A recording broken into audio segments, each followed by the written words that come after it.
O ministro da Fazenda, Henrique Meirelles, decidiu deixar o cargo para tentar viabilizar a sua candidatura ao Palácio do Planalto. A informação foi confirmada pelo presidente Temer. O anúncio oficial deve ser feito nos próximos dias. O substituto ainda não foi escolhido, mas Meirelles indicou os seus secretários, o Mansueto Almeida e Eduardo Guardia, para sucedê-lo. O ministro do Planejamento, Diogo Oliveira, é outro nome que corre por fora. Como não tem apoio do seu próprio partido, o PSD, Meirelles deve se filiar ao MDB. E mesmo sem a garantia, que será o candidato da sigla. A ideia é que o ministro seja uma espécie de plano B, caso Temer desista de tentar a reeleição, ele será o cabeça de chapa. Vale destacar, que em entrevista a Isto É, neste fim de semana, o presidente reforçou sua posição de concorrer em outubro para, segundo ele, defender o legado do seu governo. Afirmou que seria uma covardia não disputar a reeleição, já que precisa mostrar o que tem que ser feito. Ô, Andreasa, começa esse tema com você, Meirelles saindo então aí da foto. Você ficou surpreso ou acha que ele deve ser aí o candidato ou vai ser um eterno plano B aí dos MDBistas? O que você acha? Patrick, eu só entendo isso como uma espécie de desculpa de quem quer sair do governo. Eu gostaria de saber qual foi a pesquisa, qual foi o estudo que o Meirelles teve acesso que o apontava como um candidato viável à presidência da República. Eu diria que ele tem tudo o que um candidato não deve ter, segundo aquilo que, pelo que eu tenho visto em pesquisas, o eleitor procura ou gostaria de ter. Então ele sai do PSD, seu partido, que já deixou claro que vai embarcar no trem do Geraldo Alckmin, para o MDB, que não lhe garante a cadeira. Quer vir para o partido, é muito bem-vindo. Para mim, esse é um dos motivos que explica por que o Temer precisa acalentar, manter viva a ideia de ser candidato a presidente. Porque também não acredito que será. Porque se ele não fizer isso, o governo dele acaba muito antes.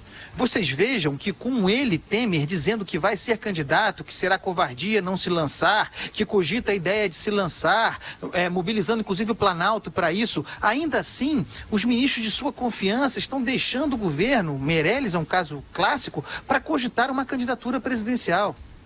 Se o Temer não se coloca como candidato, o seu governo politicamente acaba amanhã. Então ele precisa manter isso aquecido, essa ideia aquecida, para controlar, para promover alguma ideia de poder para si, poder de influência, poder político até a eleição. Não vejo por outro motivo. Não acredito no Meirelles, não acredito no Rodrigo Maia, vocês sabem. Talvez, curiosamente, a mais forte candidatura, se quiser, a mais forte entre os fracos, seja do próprio Temer, mas também não acredito. Ali na frente, o mundo real se imporá a todos eles. Era alguma chance da candidatura do Meirelles vingar? Eu acho que essa candidatura é muito fruto de um devaneio pessoal do ministro. Dito isso, existe essa tentativa do governo de pôr de pé uma candidatura sua, uma candidatura governista puro sangue. E aí, nisso, o Meirelles pode ser ou o plano B ou o vice do Temer. É uma chapa mais do mesmo, Os dois, um não acrescenta nada ao outro e nenhum deles tem os requisitos clássicos de um candidato, a saber, voto, carisma, algo que se chame próximo de um candidato. Mas isso decorre do fato de que todo mundo está vendo aí um campo muito aberto na eleição, Patrick. E, por hora, o Geraldo Alckmin, que seria o catalisador desses apoios, não está conseguindo, só na base da estratégia que ele definiu, que é a de jogar parado, atraí-los em tempo hábil para exibir uma aliança robusta. E ele pode conseguir fazê-lo? Pode. Ele já tem o PSD e deve ter outros partidos embarcando em breve. Mas, por hora, não atrai as principais legendas que estão no governo. Eu vejo uma tendência a uma pulverização um pouco maior do que nas últimas eleições. Você veja que não é só o centro que está congestionado, a esquerda também está congestionada e a direita está ficando congestionada. Você tem hoje a candidatura do Bolsonaro, a candidatura do João Amoedo pelo Partido Novo e agora, possivelmente, a do Flávio Rocha pelo PRB. Esses três candidatos tiram voto um do outro. Claro que desses todos, o único que tem realmente voto é o Bolsonaro. Mas esses outros dois correm na mesma raia. Vão ser ambos candidatos? Alguém vai retirar? Tem muita coisa para acontecer e essas coisas vão acontecer mais para frente nesse ano. A essa altura, em 2014, em 2010, você já tinha o grid de candidatos mais ou menos definido. Isso não acontece em 2018 e ainda deve acontecer depois da Copa. Então a gente vai ver muita gente ainda posando de candidato para lá na frente negociar alguma outra posição. Marcelo Madureira, já imaginou aí uma chapa Temer-Meirelles? Olha, isso só pode ser, só tem uma explicação, ou é a água ou são os ares de Brasília, né? É espantoso isso, as pessoas deliram quando vão para o Planalto Central, né? Só pode ser, isso é obra de delírio. Isso é resultado de um delírio, porque eu não consigo realmente, não existe nada razoável que explique, né, a saída do Henrique Meirelles para ser candidato, seja vice a presidente, bom, se fosse senador, sei lá, mas enfim, vai fazer chapa com o Temer, somar o zero com coisa nenhuma. Eu realmente,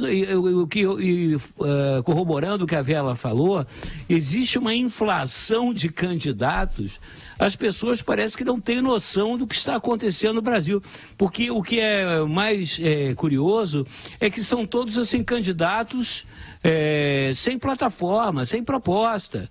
As propostas, quando existem, são muito vagas, né? São mais comportamentos marqueteiros do que propostas de saídas para o Brasil, que se encontra numa crise profunda. A crise brasileira é de uma gravidade que eu não encontro nem em paralelo na história republicana. Eu peço ajuda aí a você, Patrick, ao Andreasa, à Vera, que também conhecem bastante a história brasileira, se em algum momento a gente já viveu um momento assim, já viveu uma conjuntura tão complexa, tão ruim, para dizer, complexa de ruim, sem perspectivas de saída, né? Os três poderes entregues a uma troca, violência com medo feio, né? As instituições todas frágeis. É muito grave, seria um momento de união nacional em torno não de nomes, em torno de propostas, projetos, agendas. Mas nada disso, nada disso. Isso é a água que eles bebem em Brasília, só pode ser isso.